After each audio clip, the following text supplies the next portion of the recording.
Luke chapter 16. He also said to his disciples, there was a certain rich man who had a manager. An accusation was made to him that this man was wasting his possessions. He called him and said to him, "What is this that I hear about you? Give an accounting of your management, for you can no longer be manager." The manager said within himself, "What will I do, seeing that my Lord is taking away the management position from me? I don't have strength to dig. I'm ashamed to beg. I know what I'll do, so that when I am removed from management, they may receive me into their houses."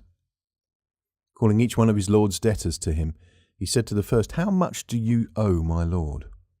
He said, 100 batos of oil. He said to him, "Take your bill and sit down quickly and write 50. Then he said to another, "How much do you owe?" He said, 100 cors of wheat. He said to him, "Take your bill and write 80. His Lord commended the dishonest manager because he had done wisely, for the children of this world are in their own generation wiser than the children of the light. I tell you, make for yourselves friends by means of unrighteous mammon, so that when you fail, they may receive you into the eternal tents. He who is faithful in a very little is faithful also in much. He who is dishonest in a very little is also dishonest in much.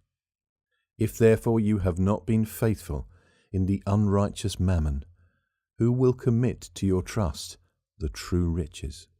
If you have not been faithful in that which is another's, who will give you that which is your own? No servant can serve two masters, for either he will hate the one and love the other, or else he will hold to one and despise the other. You aren't able to serve God and mammon." The Pharisees, who were lovers of money, also heard all these things, and they scoffed at him.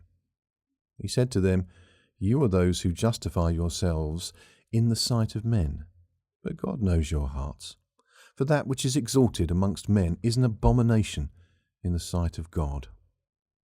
The law and the prophets were until John. From that time the good news of God's kingdom is preached, and everyone is forcing his way into it.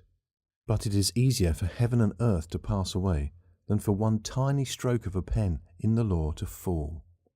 Everyone who divorces his wife and marries another commits adultery. He who marries one who is divorced from her husband commits adultery. Now there was a certain rich man, and he was clothed in purple and fine linen, living in luxury every day. A certain beggar named Lazarus was taken to his gate, full of sores, and desiring to be fed with the crumbs that fell from the rich man's table. Yes, even the dogs came and licked his sores.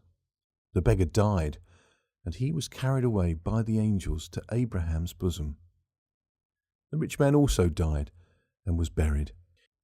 In Hades he lifted up his eyes, being in torment, and saw Abraham far off and Lazarus at his bosom.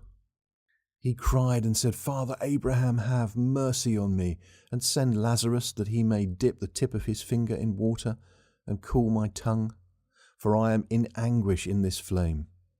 But Abraham said, "Son, remember that you in your lifetime received your good things, and Lazarus in the same way bad things. But here he is now comforted, and you are in anguish. Besides all this, between us and you there is a great gulf fixed, that those who want to pass from here to you are not able, and that no one may cross over from there to us." He said, "I ask you therefore, Father, that you would send him to my father's house, for I have 5 brothers, that he may testify to them, so they won't also come into this place of torment." But Abraham said to him, "They have Moses and the prophets. Let them listen to them." He said, "No, Father Abraham, but if one goes to them from the dead, they will repent." He said to him, "If they don't listen to Moses and the prophets, neither will they be persuaded if one rises from the dead."